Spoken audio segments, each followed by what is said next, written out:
Gandang umaga po sa inyong lahat. Magandang umaga, Father. Have you ever noticed this?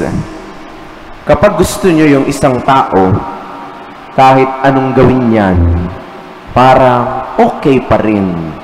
At hindi kayo basta-basta magagalit o mag-iisip ng masama. Pero, kapag ayaw natin o asar tayo sa isang tao, kahit anong gawin yan, kahit maganda o mabuti pa, palagi at palagi pa rin may masasabi na hindi maganda. Halimbawa, nakita niyo yung isa, talaga namang fully dedicated, nagsiserve sa simbahan. Kung gusto niyo yung tao, siguro sasabihin natin, wow, ang bait naman niya, ang holy naman niya. Pero kung ayaw niyo yung tao na yon, sabihin siguro nung iba, kaya lang naman nagsiserve yan. Kasi madaming kasalanan yan eh. Saka nagpapapansin lang yan. Another example, may isang tao nag-donate ng malaki sa simbahan. Kung gusto natin yung taong yon, sabihin natin, wow, very generous naman talaga siya. Nag-share siya ng kanyang blessings, lalong-lalo na sa ating simbahan.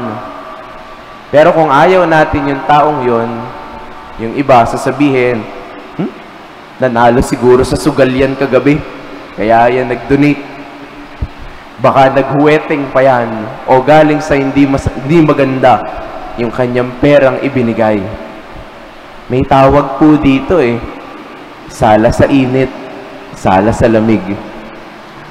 You know, dear brothers and sisters, this same scenario also happened to Jesus. He fed, helped, and healed many people, and even exorcised a lot of evil spirits. Sabi ng mga tao, oh, ang galing! Nothing like this has ever been seen in Israel. Pero sabi ng mga Pariseo, kakampi kasi ng mga demonyo yan. Kaya nakakausap din niya sila. Siguro may masamang espiritu din siya, kaya siya ganyan. But you see, the next thing that happened is very important. Jesus went around to all the towns and villages, teaching, proclaiming the gospel, healing the sick, etc., etc. In short, hindi po siya natinag ng kanyang mga bashers. Hindi niya itinigil gumawa ng mabuti dahil lang may tumutuligsa sa kanya. At hindi niya hininto ang kanyang misyon at paglilingkod dahil lang may mga taong may ayaw sa kanya.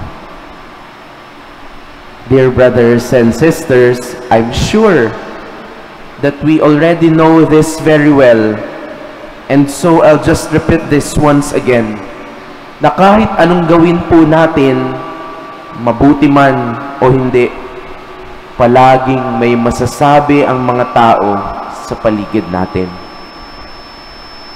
Maganda man yan o hindi, palagi silang may sasabihin at palagi tayong may maririnig sa ating kapwa. Palaging may comment, palaging may marites tungkol sa atin. But Jesus, despite the Pharisees maligning Him every time, He still continued His mission. So at the end of the day, ano po ang pipiliin nyo?